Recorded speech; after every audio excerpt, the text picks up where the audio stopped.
Oke, assalamualaikum warahmatullahi wabarakatuh. Selamat datang kembali saudaraku di channel Acarik Bonsai. Mudah-mudahan kita selalu diberi kesehatan, selalu diberi kesuksesan, dan selalu diberikan rezeki yang berlimpah. Amin ya rabbal alamin. Ini di hadapan saya ya, fokus ke bahan yang ada di hadapan saya ini. Ini salah satu koleksi bahan ya. Jadi saya membuat bahan bonsai kelapa itu memprogram bonsai kelapa sekaligus lumayan agak banyak jumlahnya, jadi seumuran ya. Jadi ada beberapa bahan yang seumuran, bisa dilihat ya itu. Jadi usianya ini sama ya, paling ya selisih sehari ataupun 2 hari itu, tidak sampai selisih bulanan ya. Dan ini salah satu koleksi bahan saya. Jenisnya ini kelapa gading oranye ya. Dan untuk daun ini sudah saya program dari awal, ukurannya sudah lumayan kerdil ya. Dan bisa dilihat ini sudah harus kita lakukan penyayatan pada bagian tapisnya. Nah ini jadi daun yang kedua dari tunas, ini satu tunas, ini yang kedua. Nah posisinya ini ke atas ya, karena saya belum menghilangkan sisa sayatan tapis yang sebelumnya ini nih, di pelepah yang ketiga dari tunas. Makanya kenapa penting sekali melakukan penyayatan tapis pada bonsai kelapa ya, seperti ini ya. Kalau kita lambat melakukan penyayatan, entah itu tapis seluruhnya ataupun hanya sisa sayatan tapis, akan berpengaruh pada bentuk dan pertumbuhan programan bonsai kelapa kita ya. Ini buktinya bisa dilihat untuk daun yang kedua dari tunas, posisinya tetap ke atas ya, karena sisa tapis sebelumnya belum dibersihkan, belum dihilangkan, dan juga tapis yang menyelimuti tunas ini masih terbungkus seperti ini ya, jadi belum dihilangkan. Makanya posisi daunnya akan menjulur ke atas, tidak mekar seperti daun-daun yang ini, yang bagian bawah ini ya. Oke saudaraku, silahkan disimak videonya sampai selesai bagaimana saya akan melakukan perawatan pada bahan bonsai kelapa ini. Namun sebelumnya saya ingatkan kembali bagi saudaraku yang baru menemukan channel Acarik Bonsai, saya mohon dukungannya dengan cara like, comment, share, dan subscribe. Dan jangan lupa aktifkan lonceng notifikasinya. Selamat menyaksikan.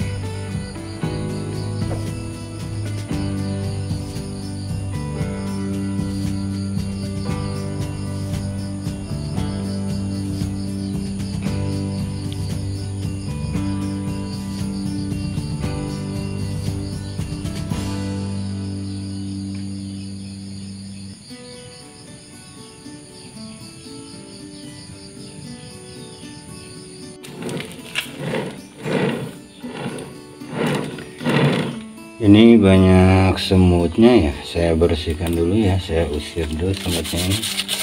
Nah ini, nah itu jadi pakai sarang semut ya.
Ada rumput juga ya, rumputnya sudah tinggi-tinggi.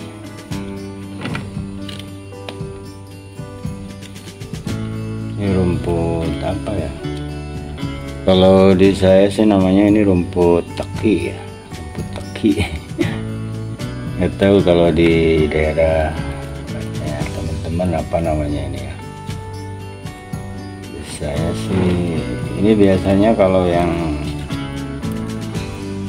ngerti, yang tahu khasiatnya, di apa ya, dipakai bahan untuk jamu ya, jadi banyak khasiatnya gitu. Rumput teki ini entah itu apa sih, ubinya biasanya kalau sudah besar itu biasanya ada ubinya ya.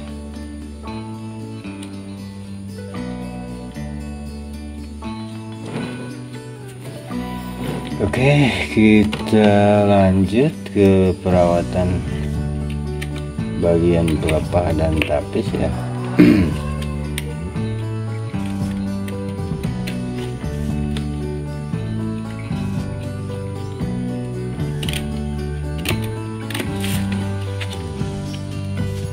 Sisa tapis ya. Nah ini juga, ini sisa tapis yang bekas kemarin waktu penyayatan itu tidak dihabiskan karena antisipasi agar tidak terjadi patah pada bagian tunas ya, dan saya lambat melakukan pembersihan ya pada sisa tapis yang sebelumnya. Di sisi sebelahnya ini, kalau untuk ukuran bahan yang cukup kerdil seperti ini agak kesulitan ya kalau melakukan perawatan karena sempit.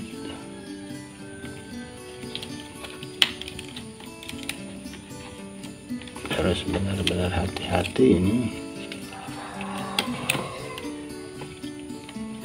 Nah, ambil dari sisi yang lain karena ini sudah mulai keras ya, ditarik paksa itu agak susah.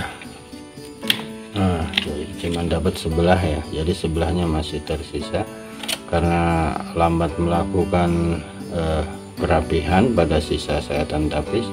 Jadi si bagian pangkal tapis ini sudah mulai kuat. Coba kita ambil yang sebelahnya ini.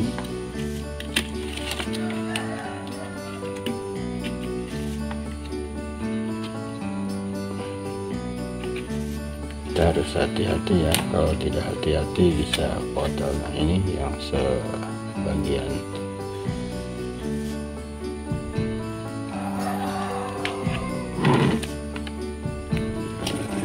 Untuk tapis, nah ini tapisnya kita akan sayat, tapi kita kesulitan untuk mengambil angle-nya karena berlurus dengan pelepah yang ada di sampingnya ini ya. Jadi kalau sempit seperti ini harus hati-hati. Dan bagian sebelahnya lagi, lihat nggak ya, dari mana nih ngambilnya? Coba dari sini saya dapat ya, Nah sekarang kita coba buka bagian tapisnya.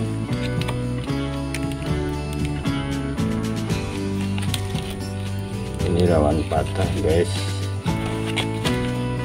Oke, jadi harus dipegang bagian pelepah yang tunas ini ya. Nah ini saya tidak akan menghabiskan ya sampai ke pangkal karena yang tadi ini lambat menghilangkan sisa tapis ini. Jadi bagian pangkal ini tuh masih bisa dilihat putih, tapi kalau kita beberapa hari kemarin kita hilangkan, ini akan mulai menua dan mulai kuat posisi pangkal pelepah ini. Jadi kalau kita menghilangkan tapis yang ini sampai ke pangkal ekstrim habis, jadi sebenarnya udah kuat. Tapi kalau dengan posisi yang sekarang bersamaan kita rapikan, hilangkan sisa sayatan tapis dan penyayatan tapis ini akan sangat berisiko. Makanya yang ini harus ngalah. Ini jangan kita habiskan yang masih muda ini ya.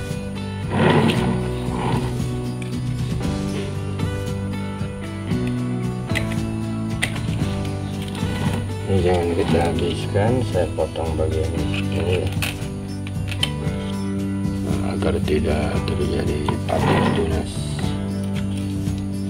Ya, masih ada sisa, ini sangat bisa dilihat nih di sini nah. Jadi saya melenturkannya pun nggak berani ya kalau dengan posisi seperti ini ya. Makanya kenapa pentingnya konsisten dan tepat waktu perawatan dalam programan bonsai kelapa itu ya.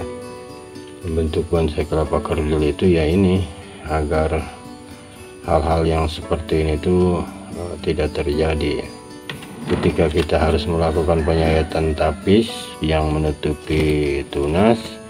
Ini akhirnya tidak bisa sampai ke pangkal karena kita melihat untuk bagian pelepah yang kedua dari tunas, bagian bawahnya ini, bagian pangkalnya ini masih muda ya, masih berwarna putih. Jadi kalau dua-duanya kita habiskan, si tapis ini yang di pelepah yang kedua dan di tunas, maka ini sangat beresiko akan terjadi patah. Makanya salah satu kita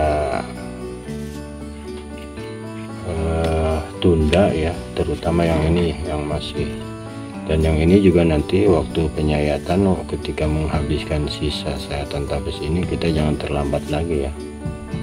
Kalau terlambat lagi ceritanya akan sama seperti ini. Oke, itu saja mungkin saudaraku yang bisa saya bagikan pada kesempatan ini. Mudah-mudahan dokumentasi yang saya bagikan ini memberi manfaat, memberi inspirasi. Saran dan kritik silahkan sampaikan di kolom komentar. Jaga kesehatan, tetap semangat, dan terus berkarya. Salam satu hobi. Assalamualaikum warahmatullahi wabarakatuh.